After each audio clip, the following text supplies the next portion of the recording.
I'm on now? Alright, so it's Dave here again.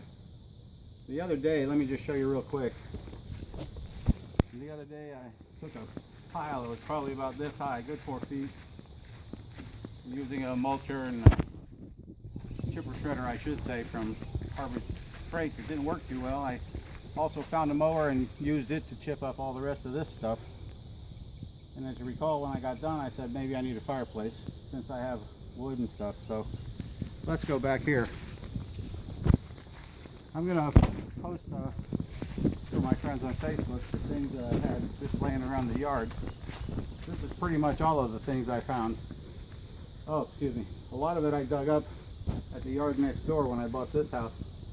The yard was just packed with all kinds of crap, and everybody said throw it out. I said, I don't know, maybe I'll keep it, maybe I'll use it. So today, I built an igloo style fire pit with a grill up here on top and a fire arrestor that came off of, well, I don't remember where I put it. Oh, I put it in the back. It came off the old chimney that was here, and you may have seen me light a fire before in the chimney, I guess it was called.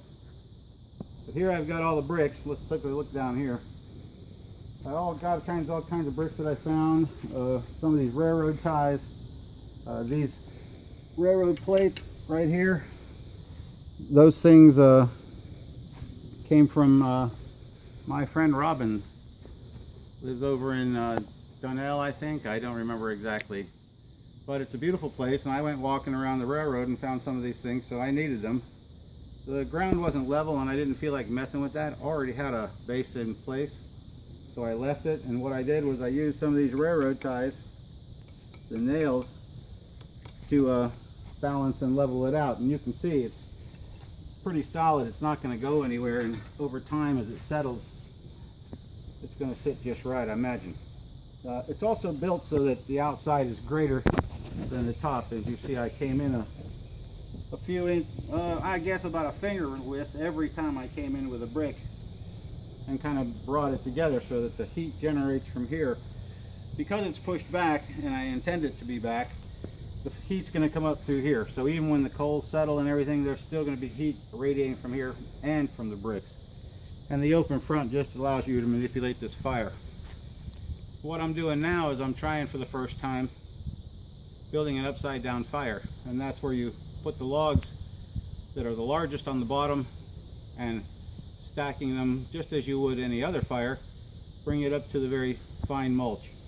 So what we have here, you can see in here, we have the larger logs down here on the bottom. If you can see this big oak log back here, see how big that bad boy is. We've got the bigger logs here, we've got some smaller logs coming across, smaller yet, smaller again, and we've got the mulch. I'm a big fan of lint. I know a lot of people don't like it, and you gals probably don't like it either, but I'm a big fan of lint, and I'm going to show you why. Lint lights so quickly, it should start all this stuff up. Now, I'm going to try and do this without a fire, or without a match, I should say, but I've got a fire starter, and I got a knife. It's not the best knife in the world, but it works okay. And let's see if we can get this thing to spark and check out this new fire. There we go.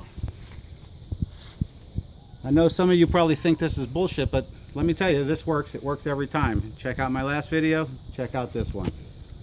We're going to let this burn for a few minutes, and I don't have time for this to run on the video, but maybe I'll shoot a second video in say 25 minutes. Okay, thanks a lot. Enjoy the fire.